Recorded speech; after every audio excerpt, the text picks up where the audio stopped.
Bom, pessoal, nós vimos na aula anterior, né, as bases da regressão Poisson, do modelo Poisson, e vimos, né, como utilizar o modelo Poisson num caso em que a gente não tem tempo, né, em que a gente fez um teste e que todas as crianças foram submetidas ao mesmo número de itens e nós consideramos então que o tempo, né, era igual para todo mundo.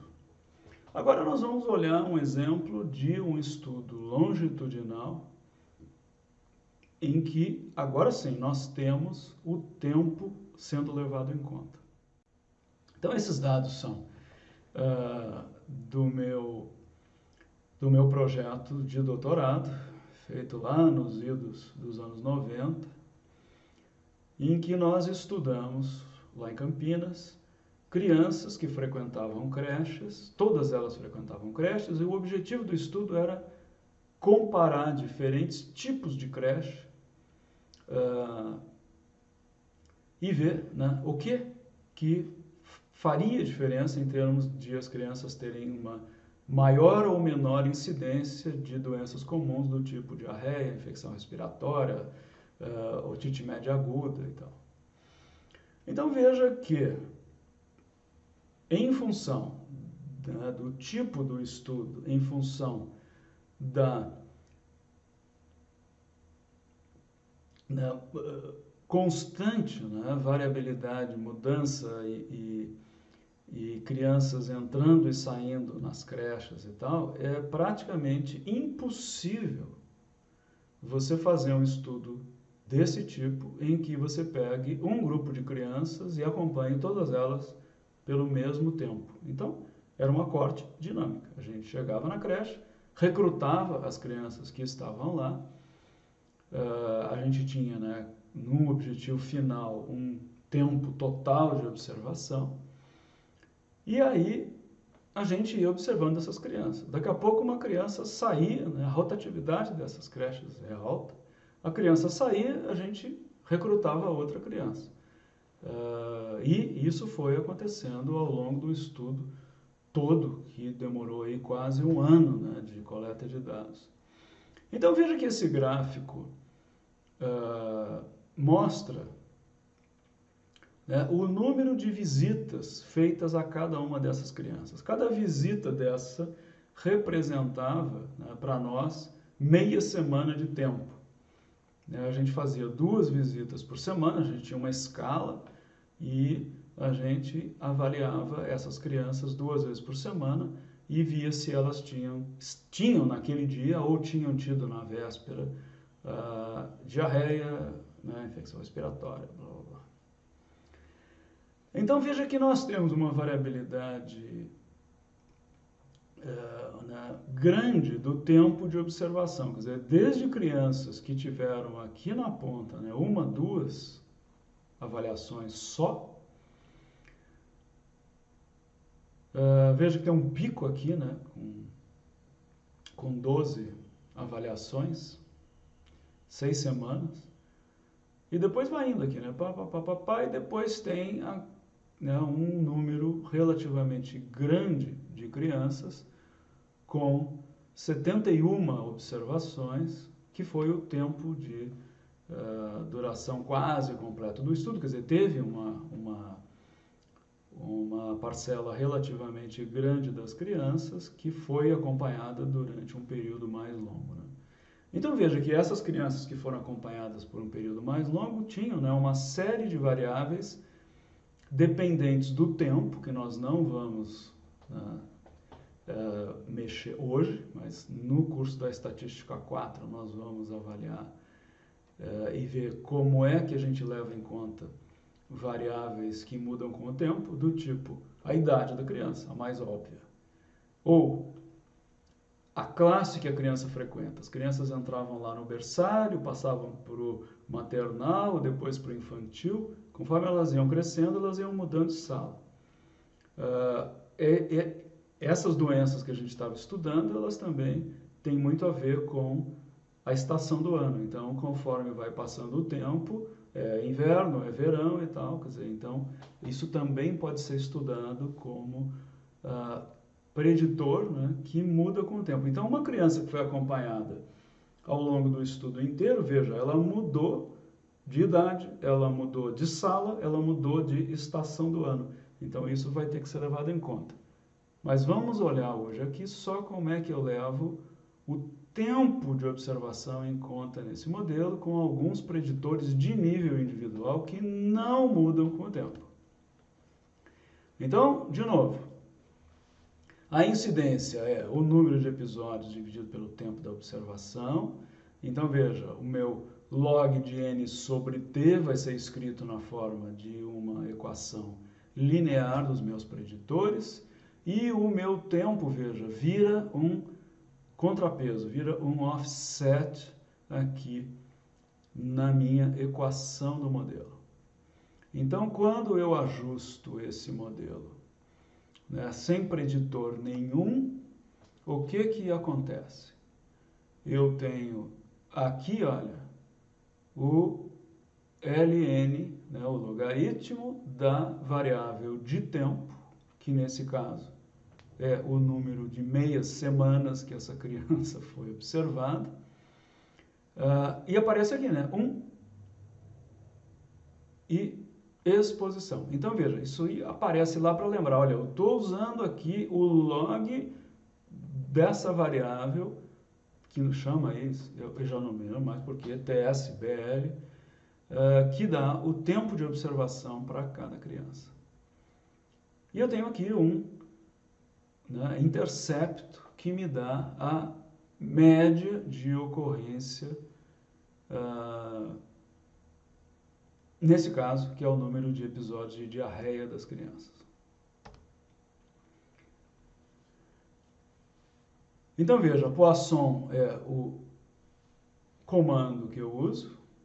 Aqui vem o nome do desfecho, da variável desfecho, que é o n diar aqui. O meu contrapeso, né, que o Stata identifica com essa opção exposure, que é o que ele vai então pegar essa variável e colocar como log dela lá no meu modelo. Vou colocar a opção IRR para que ele me dê o resultado na forma de um risco relativo e o R já para fazer a minha análise usando variância robusta, né, que aparece aqui, olha, erro padrão robusto. E está aqui o meu 0,02 episódios por visita ou por meia semana, que é a minha frequência, a minha incidência basal de diarreia. Eu vou colocar aqui um preditor binário, que é sexo masculino. Então, o que aparece aqui? Sexo M, um risco relativo de 1,13, né, indicando que a incidência nos meninos é 13% maior do que nas meninas, não é significante.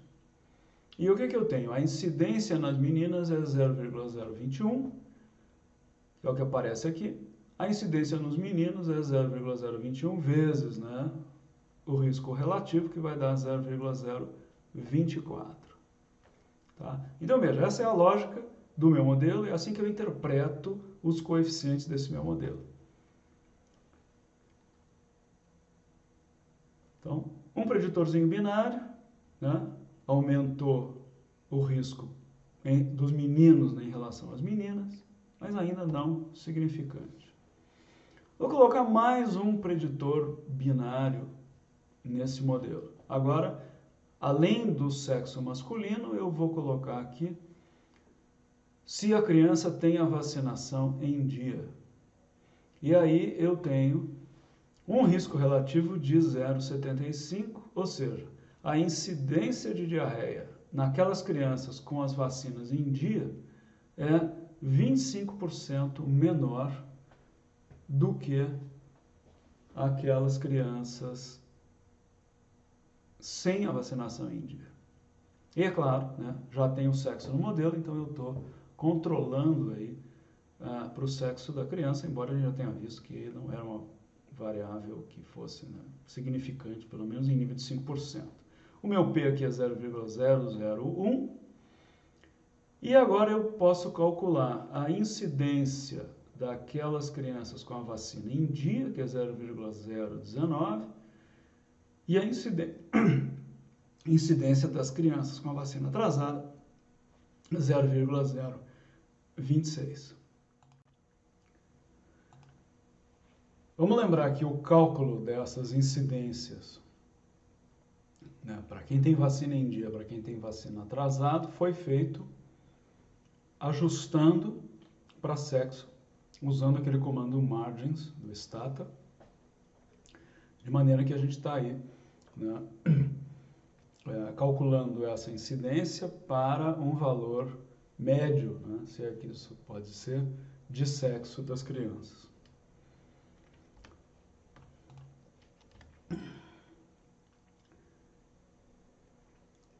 Bom, nós estamos falando em incidência, né? A incidência sempre tem uma referência a tempo. A nossa unidade de tempo aqui é uma visita que vale meia semana. Fica um valor difícil de interpretar, né? O que é 0,029 episódios de diarreia por meia semana? Complicado. Então, veja que eu posso simplesmente mexer na escala da minha unidade de tempo. Um ano tem 52 semanas, que são 104 visitas. Então, se eu pegar e transformar essa incidência de meia semana para um ano, eu tenho que simplesmente multiplicar por 104. Então, o que vai acontecer? A incidência agora de diarreia entre crianças com vacina em dia vai ser 0,019 vezes 104, que é 2,02. Ou seja, aquelas crianças com a vacina em dia têm, em média, 2 episódios de diarreia por ano. Aquelas que estão com a vacina atrasada têm 2,7 episódios, quase 3 episódios de diarreia por ano. Tá? Muito mais fácil, né, da gente interpretar e da gente poder explicar para alguém o que é que a gente está medindo aqui. Né? Então, vamos fazer isso. Vou pegar e vou dividir a minha variável de tempo por 104, de forma que agora a minha medida de tempo seja uma medida de, né, anos. Então agora eu vou ter uma fração de ano para cada criança, do ponto de vista do tempo de observação. Né? Então eu gerei aqui uma variável agora que é observação em anos, troquei o TSBL por obs anos aqui no meu comando, e agora eu vou ter aqui aquilo que nós calculamos ali, né, no mesmo modelo, usando o comando margins, né, que eu disse que era o que a gente estava usando, e calculando aqui, olha, uma incidência de 2,02 episódios por ano para criança com vacina em dia e 2,67 episódios por ano para crianças com vacina atrasada. Bom, se tem alguém pensando do ponto de vista médico-epidemiológico, vai dizer, poxa, mas essas crianças tomam vacina para diarreia? Não. E essa variável vacinação em dia, né, ela está trazendo informações sobre outras coisas. Né? Ela está trazendo informações sobre o cuidado com a criança e como esse é um ambiente, vamos dizer, muito vigiado, em que a creche pede que as mães apresentem a carteira de vacina e não só estimulam, mas cobram que a criança seja vacinada. Quer dizer, o fato da criança não estar com a vacina em dia é um indicador de que essa criança tem algum problema, no sentido de que ela provavelmente teve alguma doença, alguma coisa que impediu que ela fosse vacinada. Né? Então, veja que a gente tem sempre também que pensar nos nossos preditores, não só no valor de face deles, tomou vacina, não, mas o que ter ou não ter tomado vacina nesse contexto significa. Bom, agora vamos para encerrar a nossa conversa, incluir nesse modelo um preditor contínuo, que vai estar agora ajustado para sexo e para vacinação. Então, eu vou incluir agora uma variável que é o número de crianças na casa. Então, essa contagem de número de crianças varia de 1, quando a criança é a única na casa, até 8, né, onde tem a própria e mais 7. Nós encontramos aqui, né, um risco relativo, olha, ligado a essa variável NF de 1,1, com um P de 0,002, dizendo o quê? Que cada criança a mais dentro da casa aumenta a incidência de diarreia em 10%.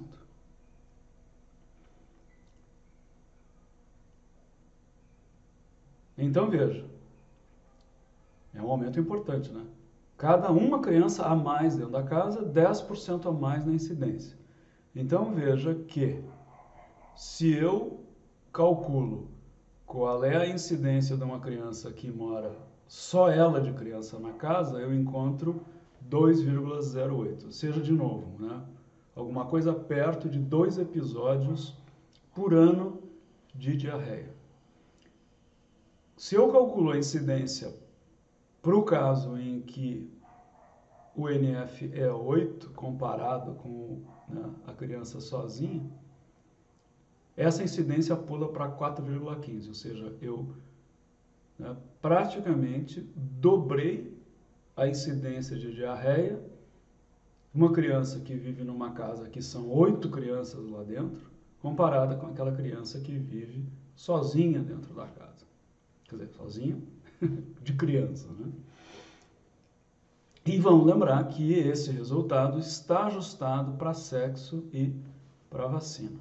É claro que, né, a gente fazendo uma análise completa que fosse, né, a primeira coisa que vem à nossa cabeça aqui é dizer, bom, não, mas e aí, você não ajustou para a riqueza, né? Quer dizer, criança que está sozinha em casa, que não tem irmão, em geral é uma criança de uma família mais rica, criança que tem outras 7 dentro de casa, com frequência é uma criança mais pobre, né? Que a mãe tem muitos outros filhos ou que vive, né, numa família, vamos dizer, agregada, em que tem, quer dizer, uma outra família com crianças ali junto, etc. e tal. Então, é claro que isso aqui a gente está fazendo um exercício de interpretação, a gente não está fazendo um exercício de fazer uma análise completa e chegar a uma conclusão sobre qual é o risco disso ou daquilo, ajustando para todos os, né, preditores e para todas as variáveis de confusão relevantes. Mas então, apresentado aqui o modelo Poisson com o tempo, veja que a partir do momento que eu identifiquei a variável de tempo e coloquei ela lá no meu modelo, não tenho mais nada para fazer com ela. Tá? E usar uma unidade de tempo que seja mais interpretável, né, é uma coisa importante, positiva, no sentido de que é mais fácil da gente comunicar o resultado que está encontrando. Então, gente, é isso. Espero que tenha sido proveitoso e até a próxima.